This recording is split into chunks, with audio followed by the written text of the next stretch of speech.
This is Pet Life Radio. Let's talk pets.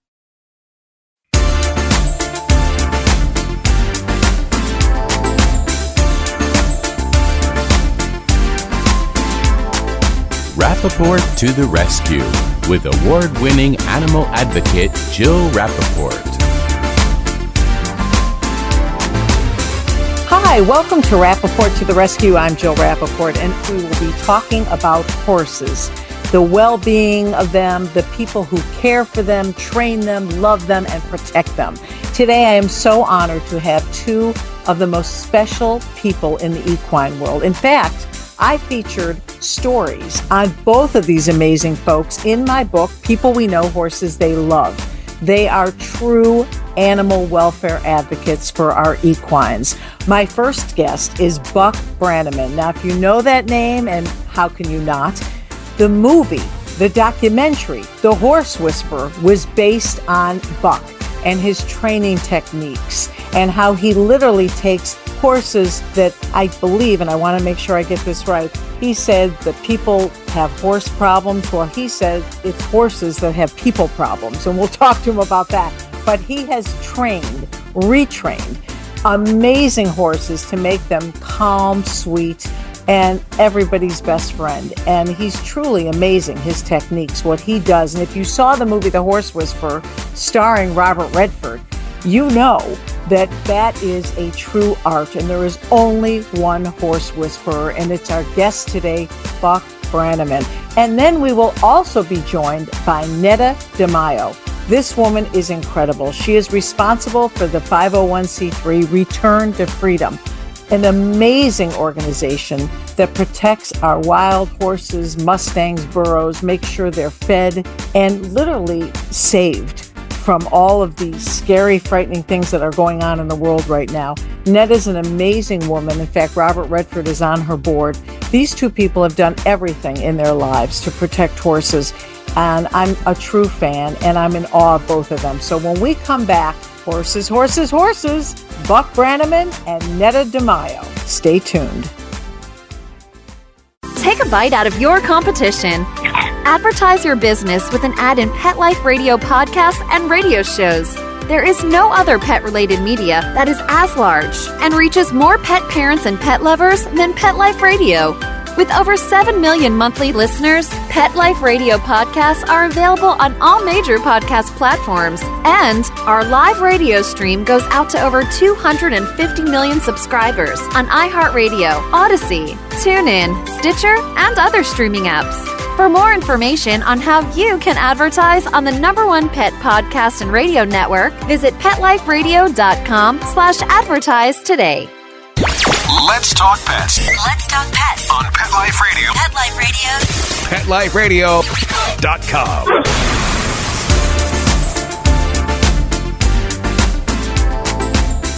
Welcome back to Rappaport to the Rescue. Two of my favorite people. How they ended up in the same place, I can't even believe it.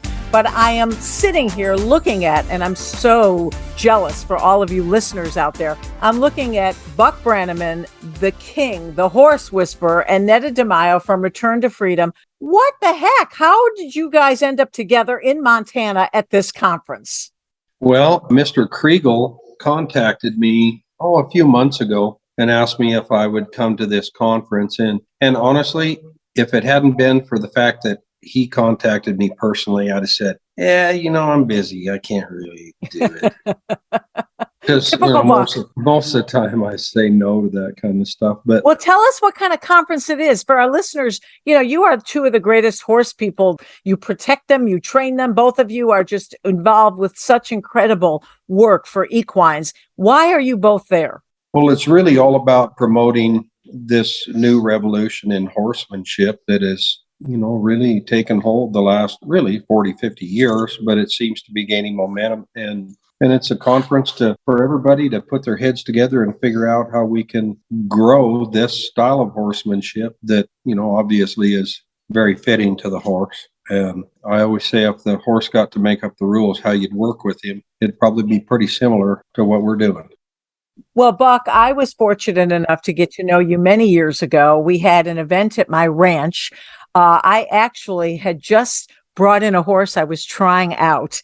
And I was going to decide if I was going to keep him, make him another family member. And you took me aside and you said, that gelding is not for you. You really have the magic touch when it comes to not only training, but to also matching up the horse and the rider for safety and for companionship. Because let's be honest, if it doesn't work, it's not only horrible for the person, it's really sad for the animal. I want to talk to you about that. So you are the quintessential trainer. You are the horse whisperer, the documentary, the movie starring Robert Redford. It's all based on you and your techniques.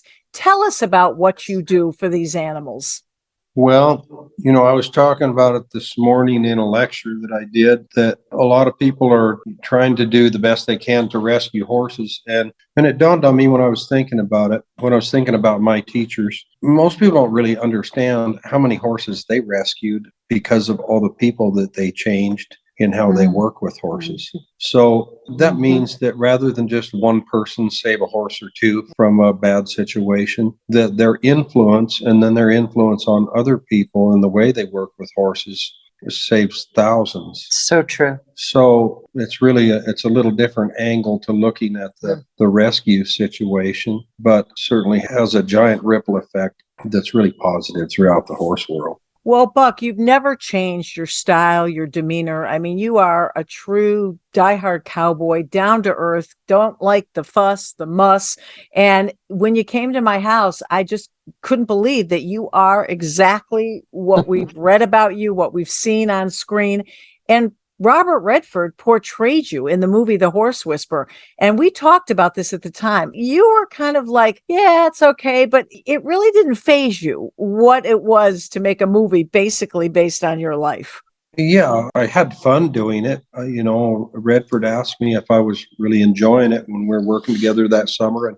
And I said, yeah, really, I am. If you figure that not too far away from here, I grew up as a foster kid and couldn't afford to steam off a hot lunch in those days. And then flash forward a couple of decades, and then I'm doing a $150 million movie with Redford. And, there was actually people that cared about what I had to say and what I was about, which was quite a change. There was a time in my life where I was sitting on the steps of the courthouse here in Madison County, and nobody even cared if I was alive. And we're talking Madison County, Montana. Is that where we're talking?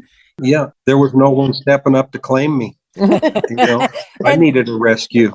Oh, and what's amazing, though, because I interviewed Robert Redford about this movie, and you were the focal point in my book, as well as Bob, I like to call him Bob, was featured on the cover of my book. He really respected and adhered to your advice for this film. He did. Yeah, he did. And it was kind of neat that this style of horsemanship was kind of brought to the world on such a huge scale. But I was never delusional about my role in it because, like every movie, no matter how good, they always end up in the bargain bin at Walmart. So I wanted to survive long after that. And the best way to survive is to stay myself, stay authentic, and not believe all the press. Right on. Well, and then you did the documentary. I should say they did a documentary about you, which was unbelievable, following, your life and going to these clinics with you.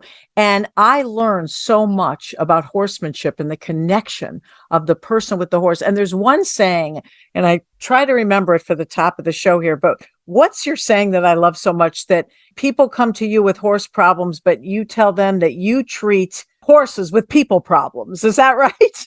Yeah, that's more or less it. They think their horse has the problem, and it's actually the horse has a people problem. Yeah, that's right. You deal with all sorts of people in all levels of society. You've never changed who you are, and it's only about the welfare of that horse. You really want to make sure that it's the best match, and really you put the horse first. I do, but at the same rate, Jill, to do what I do for a living, you do have to love people too. Sometimes you got to remind yourself of that, right, Buck? Oh, no, because I really and truly, I know everybody's doing the best they can, with what they have to work with. So And you haven't changed a bit. And you're sitting next to a woman who is also so revered in the equine world for the work that you have done, Neda. Return to Freedom, saving the wild mustangs, the burros, these animals, making sure they're fed, they're safe, constantly fighting for proper legislation, a 501c3. Talk to me about your organization, because what you've done, and Robert Redford, as I mentioned in the intro, is on your board. You've had incredible struggles, especially during these COVID years, haven't you? Yeah. Thank you for, including me in your show. This is great. And it was really a pleasure to see Buck. A lot of the horses that we've had at the sanctuary have ended up in the hands of wonderful people who are actually students of Buck. And so that's how I know Buck. And I ran into him here and I was really excited about it. And I'm here because of Steve Latham's film. It's a documentary called Mustangs, America's Wild Horses. And what I like about the film is I was on the panel. So what I like about the film is that he addressed the issue, which is a very complex issue full of emotion, and it's very controversial. There's a lot of conflict over the use of our public lands and the resources there, et cetera. And it's unfortunately for the horses, I think, and for most advocacy in general, it ends up being driven by emotion. And right now, the horses, the wild horses in America, all horses, all large mammals, really everywhere, if you think about it, they don't need that. What they need is our leadership, and they need solutions. And to do that, we do need to work together. And that means people that don't agree necessarily finding that common ground and working towards solutions that are viable on different levels. And for the wild horse, it's looking for ways that we can protect them on the range, but also off the range when they come off.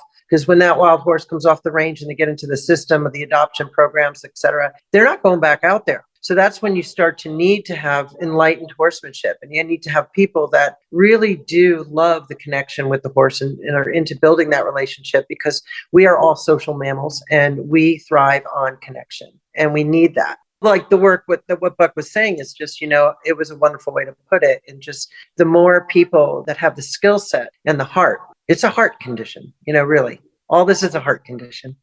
And we definitely have it in different ways. And without those components, nothing gets done. But when you have all those components and the right skills are taught to you, you can go forward, and the ripple effect is huge. Change happens and you shift consciousness in this way. Sometimes it seems like nothing's changing, and then all of a sudden you slowly see the changes is actually happening. We're hearing from Neda DeMayo from Return to Freedom, a 501c3, and Lord knows this organization is hurting now because of what's gone on in our world. And Neda, we talked about this summer. Tell us about the costs. What are your yearly costs Yeah. to manage and to take care of these animals? Yeah. And let's be honest, the horses that you're protecting are the animals that this country was founded on. Right. So Return to Freedom also operates a sanctuary, and we provide refuge basically for anywhere between 450 and 500 animals consistently over the last 25 years. And, we were the fourth project in the world to use fertility control because I wanted to explore. I thought, okay, you have a sanctuary, right? But what are you really doing? You're just saving the horses you save. But so it was important to have an educational component and an experiential component. So we do a lot of herd immersive experiences, and we do a lot of leadership development, and people from the public, all ages, legislators, whoever, so that they can come out and have their own experience of what a herd is.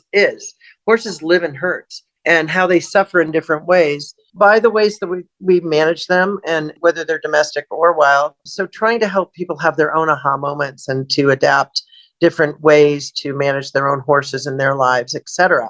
But it's hundreds of thousands of dollars a year to manage this business. Right. So though we have a lobbyist in DC and we're working on things like ending horse slaughter and finding solutions for wild horse policies that aren't working, we also have the sanctuary to run. And this is expensive. And now with hay costs rising by 41% this year, it's unsustainable. It's really unsustainable. So we're really relaunching a capital campaign to raise enough funds we're looking at a different property. We want to get to an area where it's more sustainable, where we can grow our own hay and have, also share that with other nonprofits that are experiencing hardship. So we could have, make some hay available, but also where we can be more sustainable and independent from what's happening in the world. The wildfires, gas prices. It's daunting. It's just daunting to hear about what you have to do on any given day, week, or year, and how much you Yeah. have to raise to keep these animals alive. And it's you and your organization. When I hang up the phone from you, I'm literally hyperventilating just from talking to you. And people Uh-oh. need to really, no, but Don't do because that. I worry, we're all animal lovers, and people really need to step up to the plate. And it's amazing to me that if everybody would just give a little.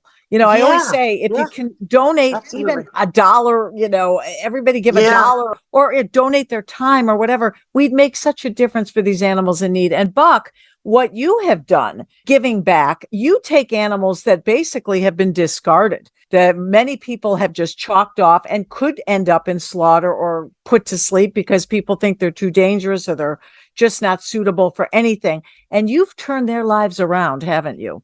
Oh, yeah. Last 40 years. Yep. Yeah, this year it's 40 years since my first clinic.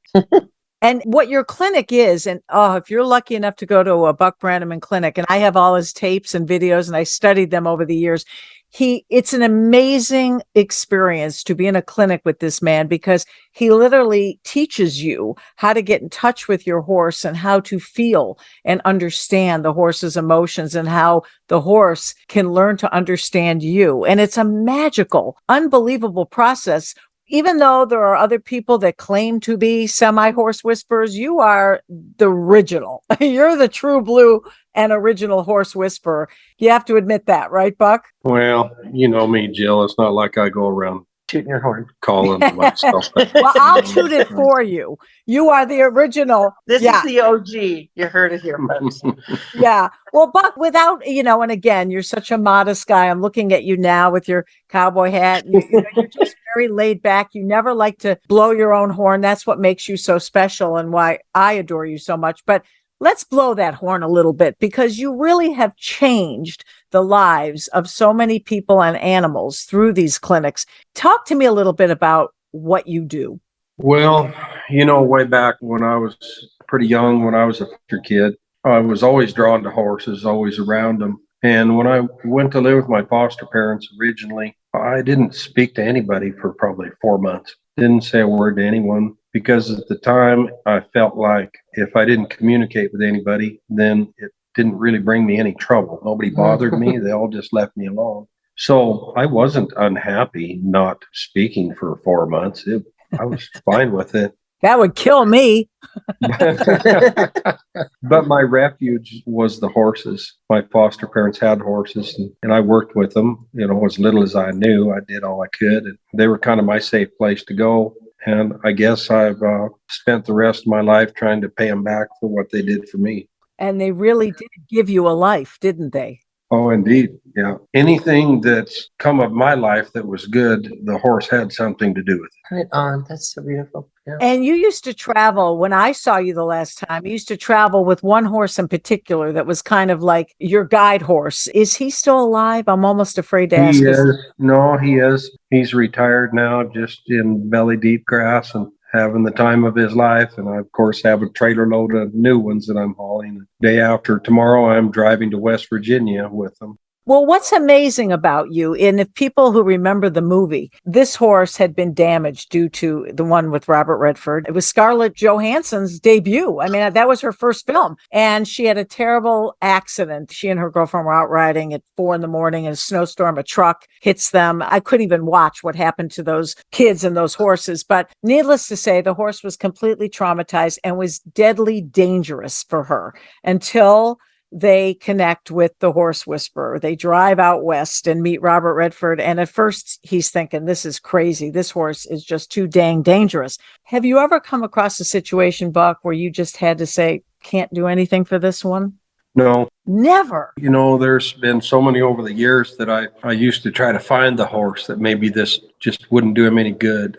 And I've been looking my whole life, and I've never seen a horse that couldn't get better. And I've seen horse-human combinations that maybe wasn't going to work because the human didn't have enough to offer. But it doesn't mean the horse couldn't get better with someone else, So I guess I just don't believe in lost causes. It's a great way to be. And what's amazing is you are doing your part to be such an incredible animal advocate, because this is a form of rescue and adoption, because so many of these animals would be discarded if it wasn't for Buck Brannaman. Yeah, True. and as I was saying in the lecture I gave this morning, it's not just Mustangs that concern me. You know, there are a lot of domestic horses that wash out on the racetrack or the show world or don't work out because of the humans' incompetence, and they ruin him and they turn him into something that nobody wants. Well, they also go to the slaughterhouse. So I don't segregate it to just one particular type of horse. I'm concerned about all of them. That is so great. And now, you know, you took a little break. I know COVID, a lot of things went on and you were off the road for a while. Now you're doing these wonderful events again and these wonderful seminars where you can actually teach people how to get along with their horse and how to make them the perfect match for you and make you the perfect match for them. Is it great to be back on the road doing the clinics again? You know, it is. And I have to say, I missed it so much, you know, just because of all the people that I just have gotten to know over the decades. Gosh, I missed them. And I felt like when I just had no clinics to do, I just didn't even feel like I belonged anymore, you know. But it did start one thing that might end up really positive, and that is I had this idea that, well, what if a public event like my clinics, what if that's a thing of the past? What if you can't do that anymore? Then what? And I thought of all the thousands of people that have been with me all through the years. So I started something, and you're going to be shocked because I've always been like a dinosaur when it comes to technology, right? Right. And I started a deal called the Buck Channel. And what it is, it's eventually going to be a library of hundreds of 5 to 10 minute videos that are real specific for certain things that people are having trouble with their horses, to where someday when I'm either not able to do clinics or not around, that I'll leave something behind. So at least it won't be like I was never here. That's incredible. You know, Buck, you and I discussed doing a show together right when we first did the book. When I came out with my book, People We Know Horses They Love, and featured you and then saw the documentary and the movie, I said, I got to work with this guy. And I wanted to do a show about you and like an ongoing series, you know, which was basically your documentary, but this would be a 13-week series. This is great because they can have those wonderful morsels of training techniques that will live on forever. The learning channel for your equine, right? Yeah.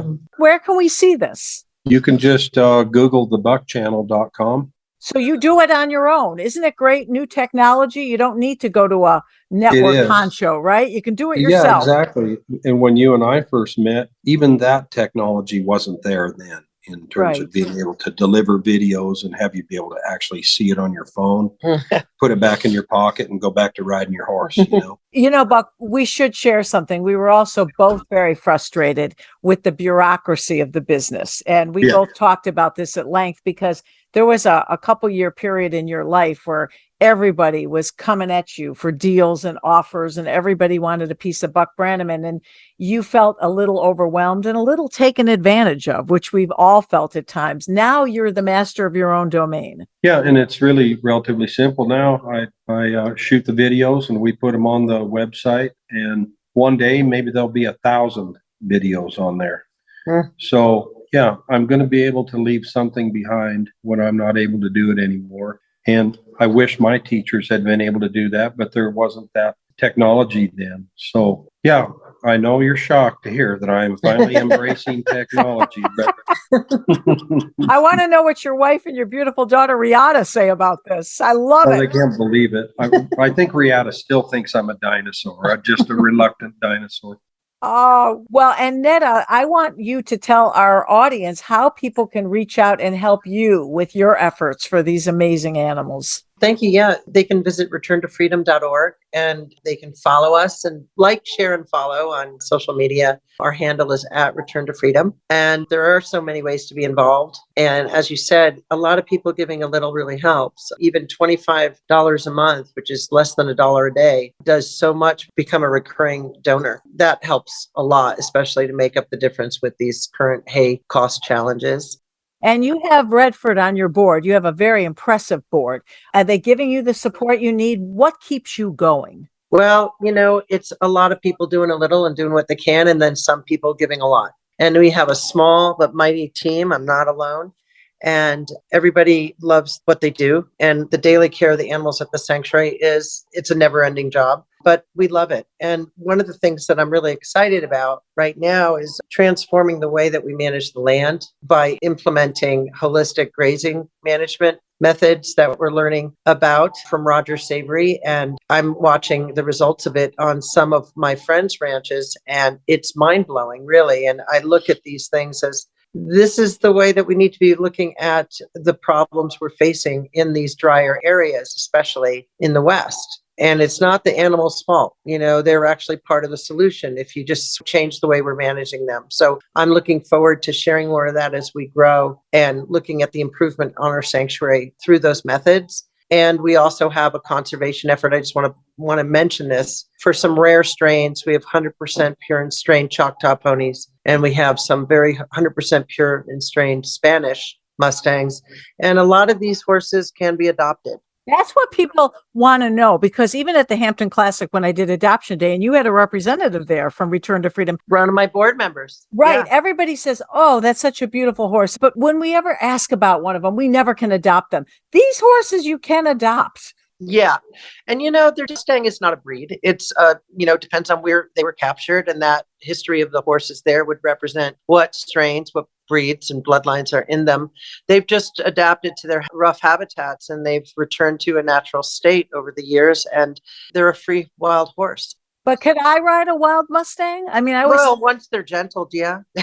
Well, I figured it out. I figured out the solution here. First, I got to get Buck. Buck will help me in the horse. After we come to you and find the horse, then we get Buck to train it, right? Yeah, Buck can pick a few horses. It really, the conversation has to change to what is wild. You know what I'm saying? And for me, a lot of it is when you speak horse and when you understand, it's a different way. It comes through your body, and the horse reads you from a mile away. And I enjoy working with horses that understand jungle law. So it's like, I really enjoy it. It's such a pleasure. And the whole relationship in the journey itself is just what I love. I love that. So, and different, what we call Mustangs from different herds.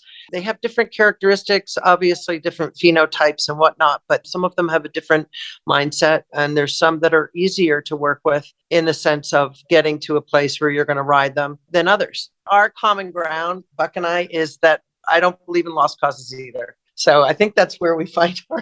And they say if you do what you love, you never work a day in your life. Yeah. And both of you right. Truly love what you do. And Buck, it's amazing to me because being the focal point of a major Hollywood film, a documentary, author of a best-selling book, and yet you have never changed the low-key, down-to-earth cowboy that you always have been.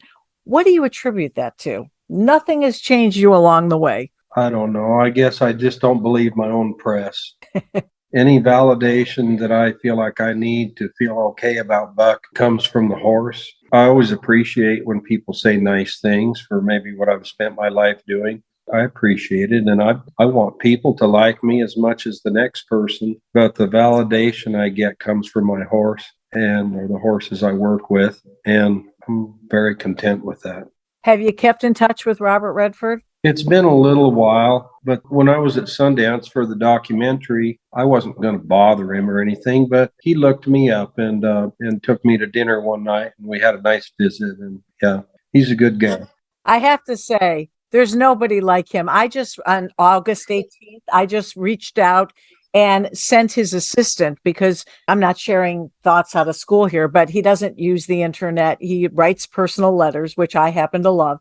And I just reached out to his assistant and said, please tell Bob, I wish him, a wonderful, happy birthday. Would you believe, a couple days later, I got the most beautiful personal letter on Robert Redford stationery.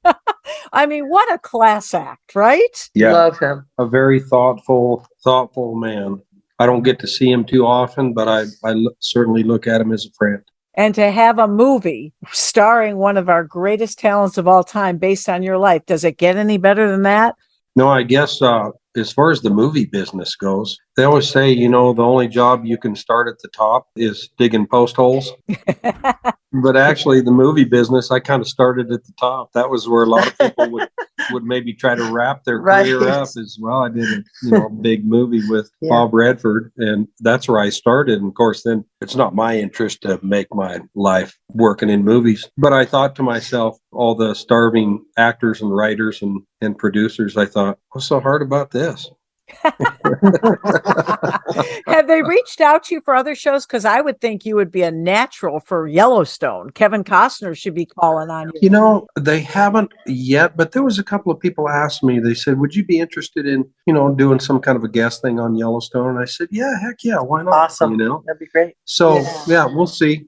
He's a natural horseman too. He's a great rider. Yeah, so far the phone's not ringing, but that's okay. But you know what? You're not sitting and waiting either. No, but someday, you and I've talked about it in years past, someday I am going to get a feature film done on the faraway horses. I still think it's a story worth telling, and because it's a positive story that can be really encouraging to people that are at maybe a very dark place in their life. I will get it done if I live long enough, Jill. Well, Faraway Horses was your book based on your life that you wrote that was so beautifully executed. And I totally agree with you. I can't believe it's not a film now.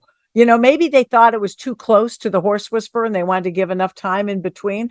But I want to work with you on that. Let's get that made. I'd sure like to get it done. Maybe the time is better to do it because, they've done enough cartoons in the movies for the last few years, all the superhero stuff.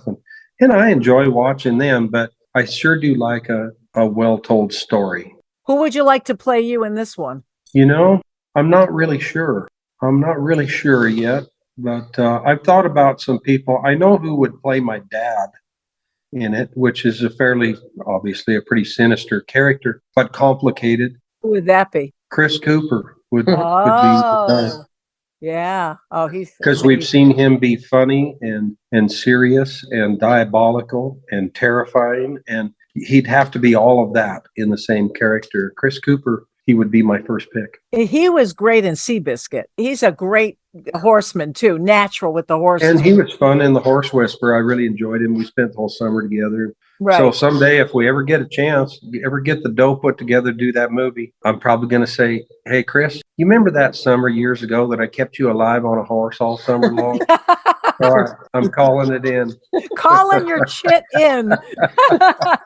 I love it. Well, this has been such a pleasure for me. You are two of my favorite people in the whole world. I go through my book often and I say, these are two people that I want to keep in touch with for the rest of my life. I'm so honored to know you, to have worked with you and have you featured in my book. What you both do is God's work. And thank you so much today for being on Rappaport to the Rescue. The fact that we caught up with you at this conference in Montana and the fact that you both ended up being there together, what are the chances? But thank you so much. Continued amazing work. I love you both. Thank you, Jill. Jill, I have to tell you this, even if it's not politically correct, your enthusiasm that you always have every time I'm around you makes you even more beautiful than you actually are. Not politically correct. I'm going to play that over and over again. I love that. You are such a pleasure to talk with, and I look forward to doing more with you. Thank you, Jill. Okay. And again, please support these two people, their efforts. You can find Buck now on his own channel, which is amazing. And Return to Freedom. You've got to give back to make a difference for these horses in need. And Buck is saving them every day with his talent and his ability to see through what the animal is feeling and connect them with the person. So bless you both. And we hope you enjoy this fascinating segment and show on Rappaport to the Rescue. Thank you. Let's Talk Pets, every week on demand, only on PetLifeRadio.com.